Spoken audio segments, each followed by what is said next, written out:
Hello guys, good morning. So, nandito pala tayo ngayon sa Minasangay Island Eco Park. So, ayan.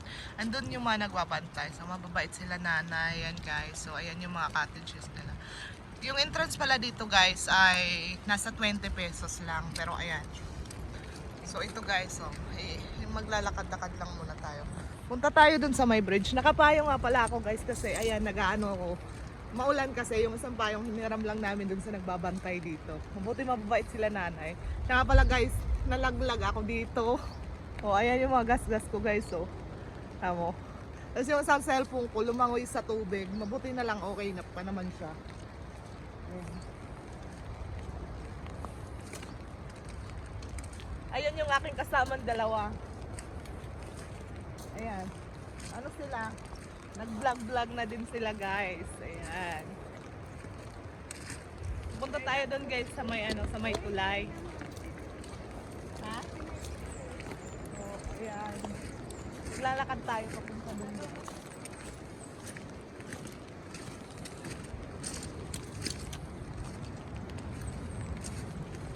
Halika. Pupunta tayo doon. Tingnan nyo guys oh. Ayan oh. Pupunta tayo doon.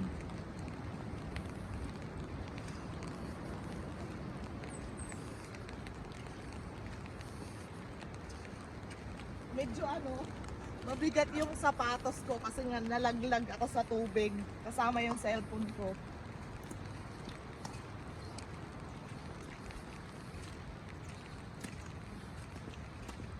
Mabuti na lang pala guys yung yung cellphone ko buhay pa yan. Umandar pa naman siya kahit nalaglag siya sa tubig. Mas namumroblema ako sa cellphone ko kaysa sa sa mga galos ko. Yung cellphone ko yung naisip ko kasi parang manihina ako. Maulan pala guys kaya nakapayong. Alam mo yung mga nila dito, yung mga mangrove. Ayan. Kaya siguro tinawag na Eco Park to. Kasi Island Eco Park. Kasi ayan guys, marami siyang mga bato-bato kaya tinawag na Island Eco Park. Minasangay Island Eco Park. Ayan. Maraming mangrove dito. So, ano pala dyan guys, sanctuary yan guys. Kaya, hindi ka dyan pwedeng manguha ng isda. May nakalagay doon sa nila, sa signboard na, ayan, sanctuary within 4 kilometers away from the nature park here.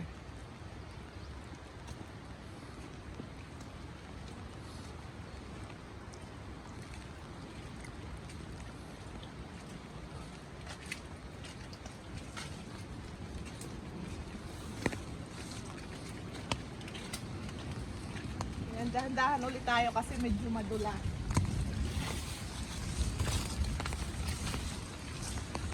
Medyo kasi maulan dito. Bakit nga nang punta namin guys dito kasi maulan nga.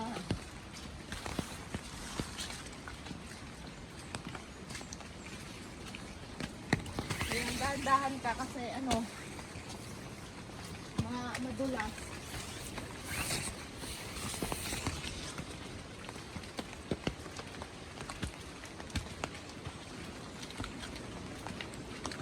Paakyat ulit guys. Puro pala dito guys. Paakyat, pababa. Paakyat, baba.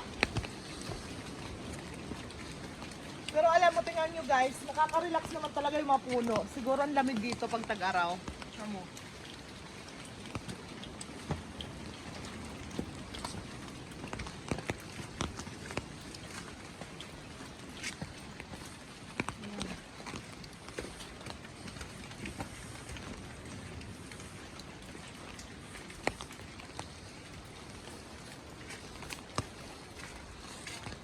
Dahan-dahan ka ulit kasi dahan-dahan ka kasi ayan, pababa niya naman. Medyo madulas.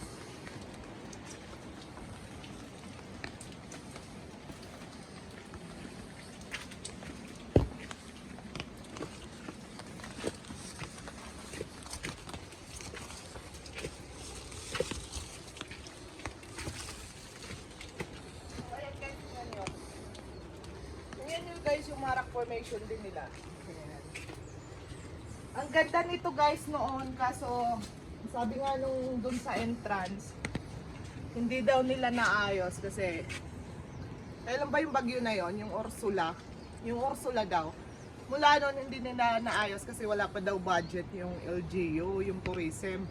Kaya noon alam mo, napakaganda nito eh. Ayan guys, may mga bakas pa nga nung nasira dito noon. Ayan, medyo hindi siya naayos pa. Hindi pa nga nila na i-recover yung Eco Park na to. Kasi dati, nung unang punta ko dito, nung first time ko, talaga naman guys, napakaganda. May ano dito, may tops view sila noon, may tops view. Ayan guys, ito yung tanawin dito. Ayan nyo. Ayan.